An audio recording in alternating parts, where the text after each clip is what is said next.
Welcome to Candid Catholic Convos, a program brought to you by the Catholic Diocese of Harrisburg. Our mission is to humanize the Church and help you to grow in your faith, love, and understanding. I'm your host, Rachel Trochet, a cradle Catholic who's only human and struggled with faith on more than one occasion. Each week, you'll hear engaging, down-to-earth interviews and actionable strategies you can implement into your life with ease to help you grow closer to God. If you're ready to open your heart and step fully into the person God created you to be, then you're in the right place. Let's get started. Hey there. Thanks for joining me on another episode of Candid Catholic Convos. A few weeks ago, we started a conversation with spiritual director Chris Wood on stress, worry, and overwhelm. But we didn't get to finish. We had to split it into 2 episodes to fully do it justice. And it's finally time to get to part 2.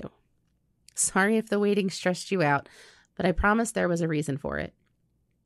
We just flipped the calendar to the month of November, and the next 8 weeks tend to be the busiest of the year, sometimes unnecessarily so, creating an exorbitant amount of pressure for us because in addition to going to work and raising a family, feels like there's 3 million other things that we need to do, like go shopping for Christmas presents, start stocking up for Thanksgiving, the kids have random days off from school, winter sports are starting, etc., etc.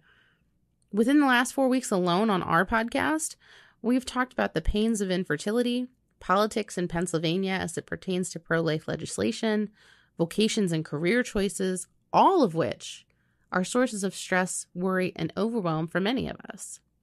And it can be hard to determine what a healthy level of stress looks like, especially during such a busy season. So if you haven't listened to part 1 yet, I'd pause here and jump back to episode 86 to help you put into context what you may be feeling. Because today, we're going to dive deeper, and we're going to talk about what unhealthy levels of stress, worry, and overwhelm look like, when we should consider seeking the assistance of medication, and tactile ways we can improve our stress levels naturally. To start, I want to go back to something you said about medication. I want to talk about that for a second because I know neither of us are physicians and we're not, psychiatrists or psychologists. But having struggled with anxiety in my own life to the point where I needed medication, when should we consider help in the form of therapy or medication? Like when is it too much that just praying isn't really cutting it for us anymore? Well, if you're in spiritual direction and you're dealing with these in spiritual direction, as a spiritual director who goes through a formation program like I did, we have the ability to discern and to give you that advice. So that's one step, but obviously not everybody's in spiritual direction. But for me, I would say for sure when you start having physical symptoms or the beginnings of that, because that's one of the things I recently just read. Actually, I'll just pull it up real quick. Sure. This is something I've been reading about anger, but it also relates to, because anger comes with these things too. When we're stressed and worried and overwhelmed, usually we also struggle with anger. Oh, for sure. And irritability. Yeah, big time. So I just read, this is from a doctor. So he's talking about anger, but this also relates to what we've been talking about. Okay. So he's talking about the long-term effects of anger, but I know this also is the same for long-term effects of really bad anxiety and stress, ulcers, heart ailments, strokes, arthritis, and depression. So for sure, I always believe that we should explore every option before we go to medicine, because we don't want to just spend our whole lives tranquilized, because usually, anxiety, mood meds are tranquilizers from what I understand. And there's a need for that and there's a time for that. But we live in a society now where I've talked to people who struggle with depression or anxiety, and I'm like, okay, well, do you see a therapist or a psychologist? And they're like, yeah, I see my psychiatrist once a month. I'm like, well, what do you talk about? He's like, oh, they're just med checks. I'm like, well, what about practical tools? What do you do for working on this on a different level? And he's like, well, people just describe, they just go and see this psychiatrist and they talk about how they're feeling and then they adjust the meds. So it's this idea that this med makes you feel better, so you'll just take it until you don't need it, or forever, which is for a lot of people. So my inclination is to do everything you can before you take medicine. But for sure, if you're experiencing physical symptoms, but also when you get to a point where you can't function in what you're called to do. Again, like there's practical things we can do with prayer and also stepping back from things, taking a break from things, saying no to things, slowing our life down, simplifying our lives, meditation, breath work. Like there's all these wonderful things to help. Again, I'm talking about with stress, where all the things we're talking about. But if you get to a point where you're really trying these things, but it's still just not working, then you'd want to take that next step. But I would say like an easy place to draw the line is if you're dealing with anxiety so bad or stress or whatever that you are at a point where you can't function, like you can't do the basic things you're supposed to do, like take care of yourself and your children and be effective in your marriage or whatever, like, or your job, like then you might need to make a more significant jump. But up until that point, I would recommend everyone try everything they can to avoid being tranquilized, basically, because I've talked to quite a few people who have taken medicine also for depression too, and they don't like it, like because it may make them feel better, but it also doesn't make them feel great either. Like they're not fixing the problem. So again, like I don't want to sound like I'm anti-medicine because it has a place. I've known people with chemical imbalances, like they need these things. But when it comes to stress and anxiety, I think there's a real epidemic in today's world where people are just going the easy route and just getting the tranquilizers and just being medically tranquil, which I don't think we're called to do that. But again, if you're to the point in your life where you can't function and it's becoming unhealthy, then you should take a look at that. But still also try and work on the other things to get to a point where you no longer need those medicines. So yeah, as someone who has been medicated several times in my life, I did not like it every single time that I was on it. I felt like I couldn't be creative. And like when it was at its worst, it felt like there were two of me and like I was dragging one side of me like through life. It just felt like I was existing. But I will say when I was especially struggling with postpartum depression, which came with generalized anxiety and was just a whole fun bag of, emotions, it legit saved my life because I was, like you said, I was not functioning. My hygiene, I couldn't take care of myself, let alone take care of my newborn baby.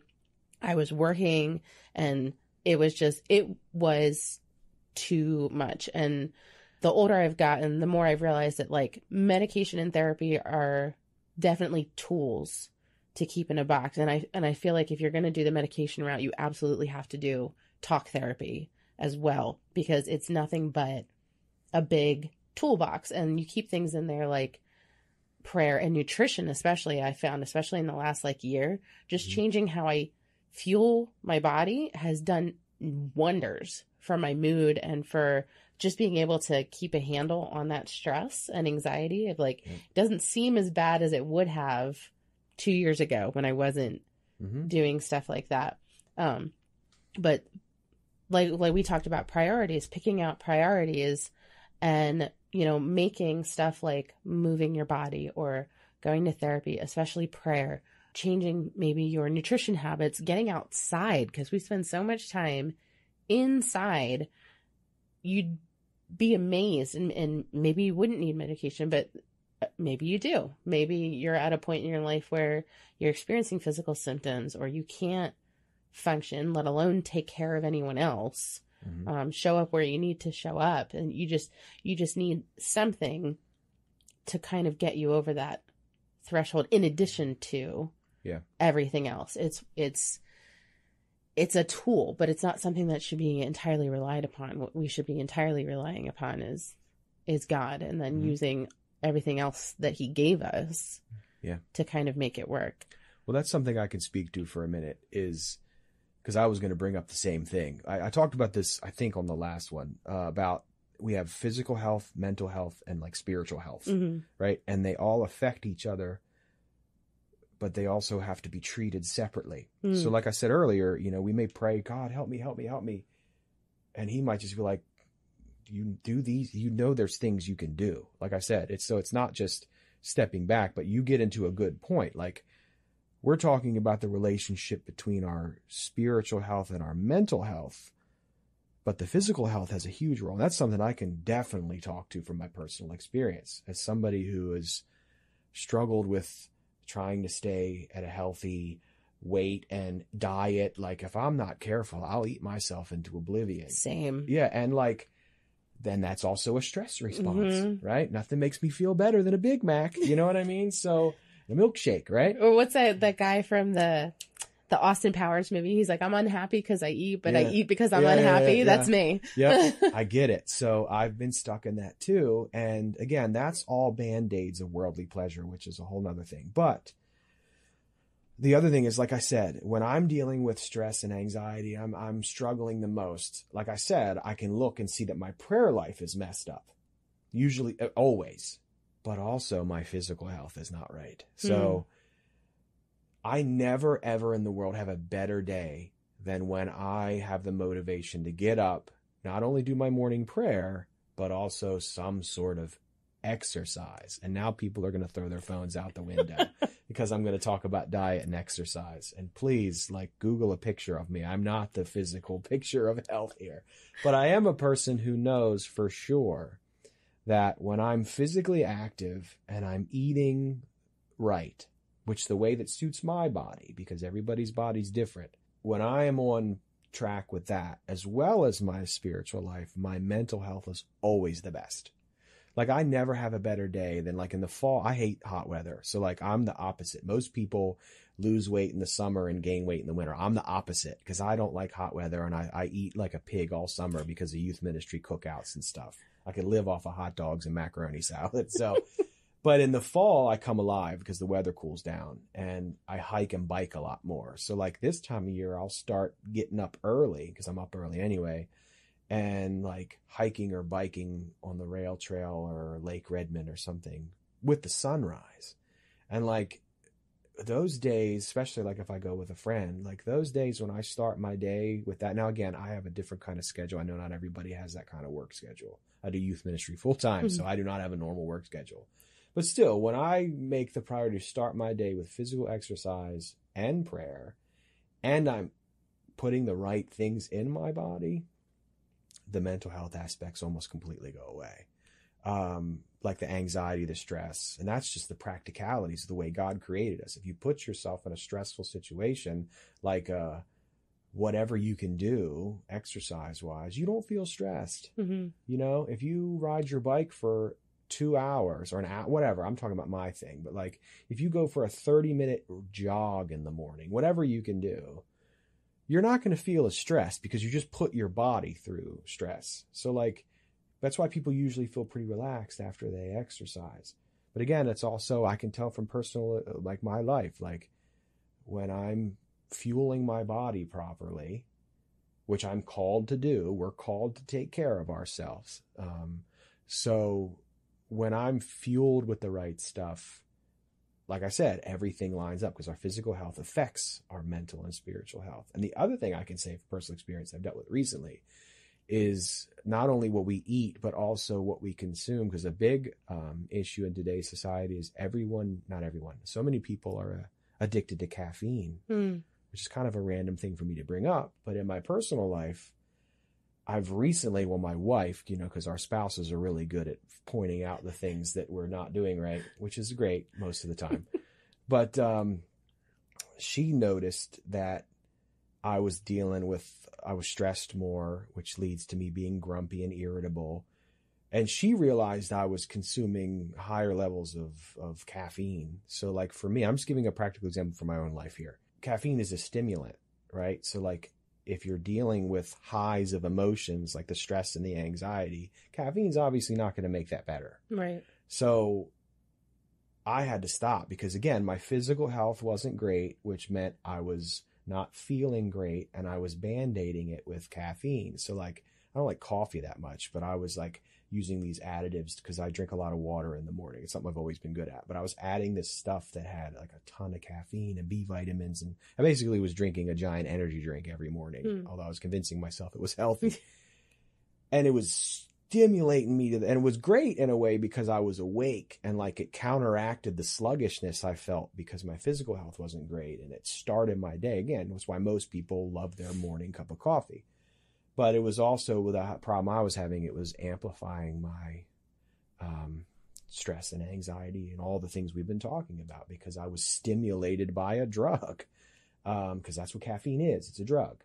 So again, I know that's kind of a random thing to bring up, but like for me, talking about having to make actual changes in my life, I have very recently pretty much eliminated caffeine. Not completely. Like I had a small cup of coffee this morning, but like that's all. And like if we go out to breakfast or something, like I'm one cup of coffee, and I stopped with it because I never drank that much coffee anyway. It was more the artificial stuff like I added in my water. I had to get rid of that. And that's what I realized. Like it's better for me to be a little sleepy and calm than wide awake. And again, I was white knuckling days. Like, and my wife, again, because she lives with me and our spouses see the ugliest side of us. Like she's like, no, she saw me like putting this stuff in my water. She's like, what's in that? And I'm like, it's all this. She's like, it was a ton of caffeine. It was ridiculous. And she's like, well, no wonder you're like, my fight or flight was constantly going because she's like, I was just irritable and grouchy and frustrated. And again, I was happy when things were good. Because again, when you drink that caffeine, you're like, oh, but like I could turn on a dime. So again, that's random, but that's just an example of how in my life, I had to just make an actual change. Mm-hmm. God didn't like wave his miracle wand over me and click anything in my brain. I had to stop super dosing myself with caffeine. And I have immediately felt the benefits of less stress and anxiety because I've cut that stimulant. Am I a little more sleepy in the mornings? Yes. But again, that's better. So again, talking about our physical health, that's just an example that's worked for me. It's like, but I had to make a change. I couldn't just pray that away. Like my wife had to point out, again, God works through everyone, especially our spouses. Like you shouldn't be super dosing yourself with caffeine every morning if you're struggling with stress and anxiety. And so I had the humility to listen to her, which I don't always have. And literally like 2 days later, she's like, are you feeling better? I'm like, yep, you were right. So again, that was just an example of like, sometimes we have to just do something, and our physical health is super important in all of this. Again, not a psychologist, not a nutritionist, but like a person who lives in this planet.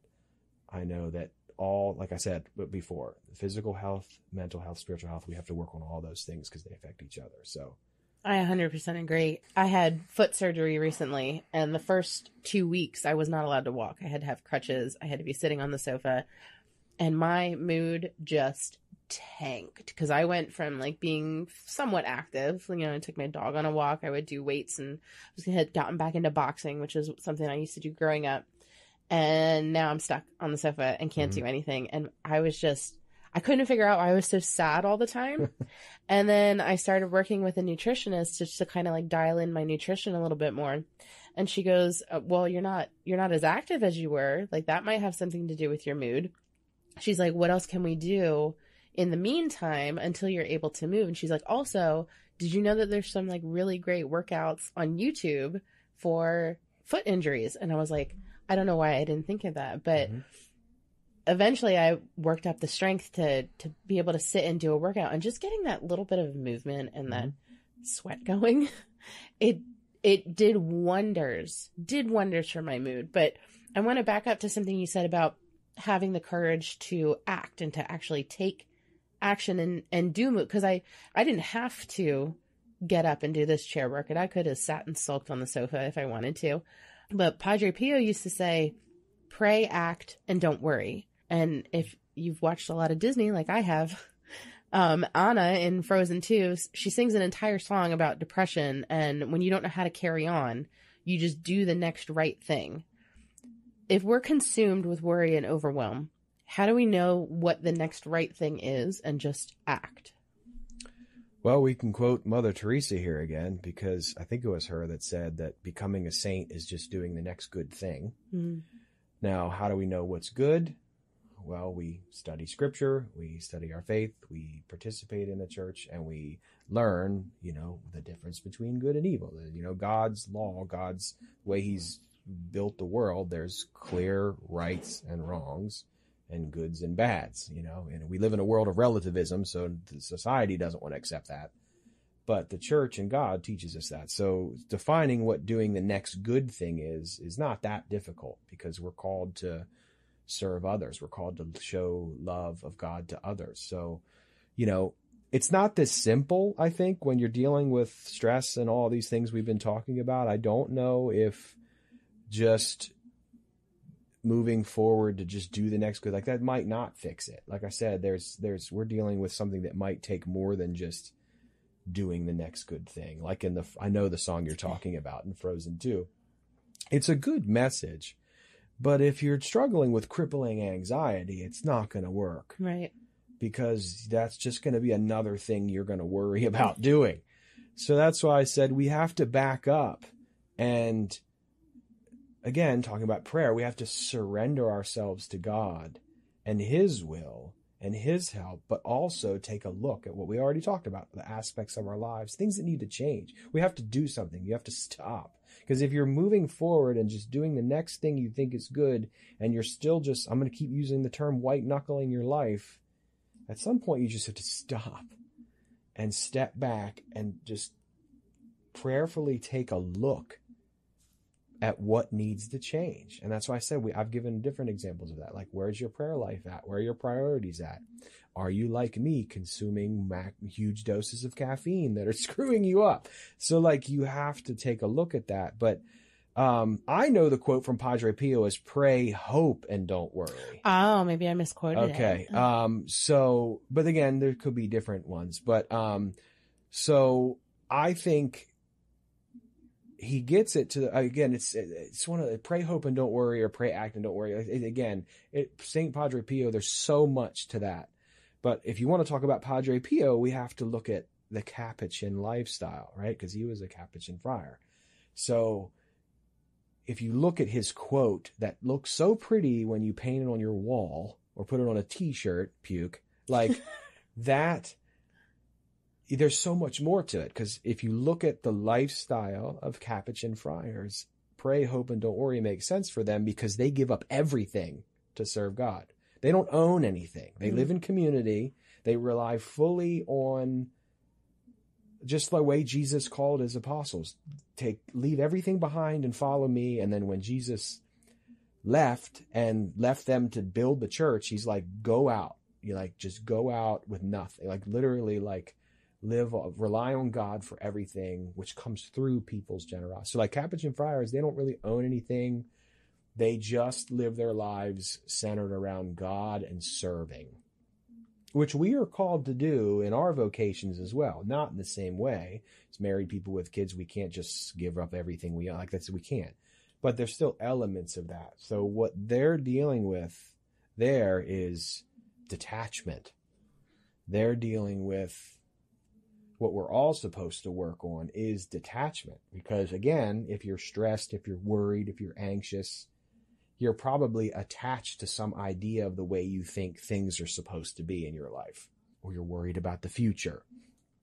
So we're not supposed to be attached like that. Detachment is a huge word in our spiritual lives. We don't detach in the way we don't care about things, but we get to a point where God helps us detach in a way that we rely on him so much that our joy isn't dependent on those things, our happiness, our peace. Because what we're talking about here, really what I should get to, is a lack of inner peace, of inner silence. That's what it is. It's all stress, anxiety, worry. It has exterior manifestations, but really it's an interior problem. It's all that noise, the knots inside of us, what we can feel, but also experience. And again, when we feel frozen in our minds. So that's all, again, that gets to detach. So when you reference Padre Pio, it's like what you say when people frustrate you about, you should pray more. It's like, oh, Padre Pio said, pray, hope, and don't worry. Well, that doesn't make me feel any better. Exactly. But again, you're not looking at Padre Pio and his life fully, because the reason why Padre Pio could say just pray, hope, or pray, act, and don't worry is good too, is because that Capuchin lifestyle promotes that detachment and full reliance on God that's missing in a person's life that's experiencing these things that we're talking about. Now, again, there's so much to that, and it takes time. You know, it's not some switch that can flip. Padre Pio wasn't just, he's a saint and he did all these wonderful things, but like, he wasn't born that way. Like, it wasn't just immediate in his life. Like all the saints that we learn about, they had a life to live that was a journey of their path towards sainthood. So, but again, if you're going to quote Padre Pio, you have to go deeper than just the quote and understand that is very much a saying that would come from a Capuchin, of like, just pray, just hope in God, act, don't worry. Like, that comes, like, if you study, Franciscan spirituality, that comes with that, which again, that requires studying Franciscan spirituality and maybe putting some of those practices into your life. Again, all things that you can do to help combat these issues that we're talking about.